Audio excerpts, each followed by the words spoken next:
People don't want him to enjoy scoring goals in the National Hockey League, and people don't want him to. They don't want him to enjoy the way he enjoys, because other guys enjoy scoring goals, right?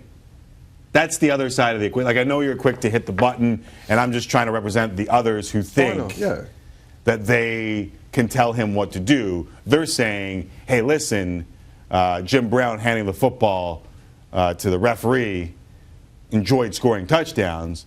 He just didn't feel the need to call attention upon himself. That's what they're saying. Maybe I was, well, help me out, Tim. Maybe I was hallucinating this week. Did the NFL not bring back celebrations to a certain extent? Did that happen in the NFL this week? Yeah, kind of. Why? Why did that happen? Why do you think that happened? Because they have a reputation of being sourpusses, and they wanted to ease that reputation of trying to subdue their players' enjoyment of the game. I mean, and sometimes people like to see that. Right. Sometimes people enjoy seeing that. But you know, the look at me guy rubs hockey culture, however you want to define it, the wrong way. But okay, but what's look at me? Because I saw Austin Matthews and Mitch Marner sing Bon Jovi during a game this year, and everyone thought it was hilarious, right? Is that not kind of look at me? I don't want to start in on those two. They're great kids that work hard.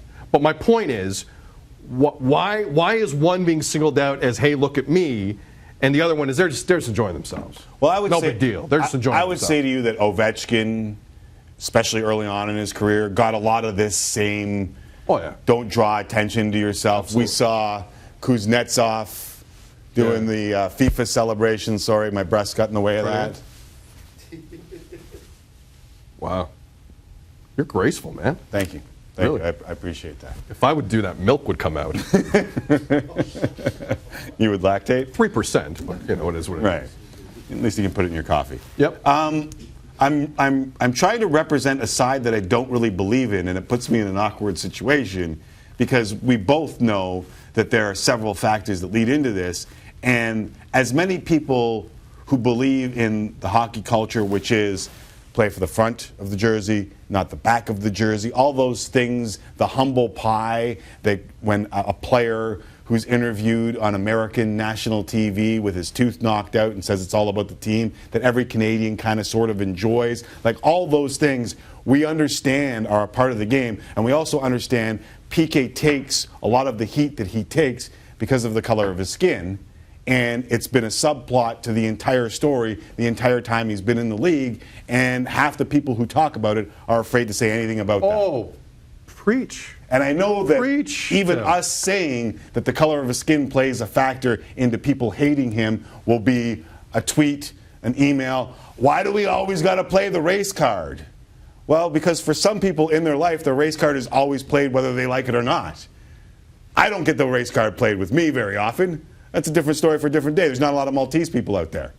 But in a lot of people's cases, whenever something happens, they know in the background what's going on. And I'm not saying that it's everybody. I'm not saying that if you don't like PK Subban, you're a racist. I'm not saying that. But I'm saying for a lot of people, the look at me dancing thing has a subtext of, that's a black guy. But going back to Ovechkin, there's shades of that. Oh, yeah, Are he's there Russian. Not? He's not what hockey culture would establish as one of us. However, hockey culture would establish that.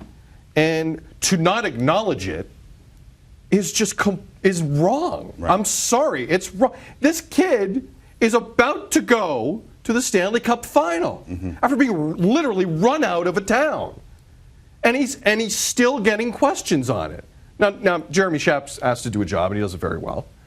But how this is even still an issue? No, we tweeted. Goes to that though. We tweeted it out. We put it on Instagram, and I didn't think we'd get the pop that we got.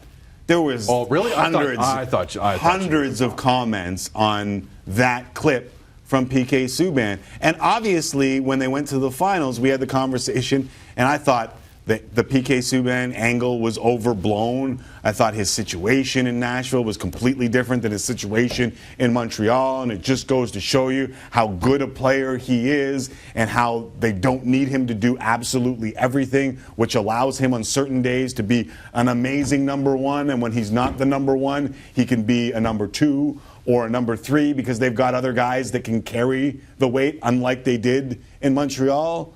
And yet I look at the tweets, and maybe I shouldn't run my life on what's being said on here, but the biggest pops that we're getting is that exact topic about whether or not it's look at me and PK's not good or he's amazing. Like, he's a good hockey player. Game 1 of the Stanley Cup Finals Monday. Ask about him, because he'll be there. Yes, he will be there. He'll be there. Look at, I look down now. Notifications. Oh, I didn't have to look. I could tell.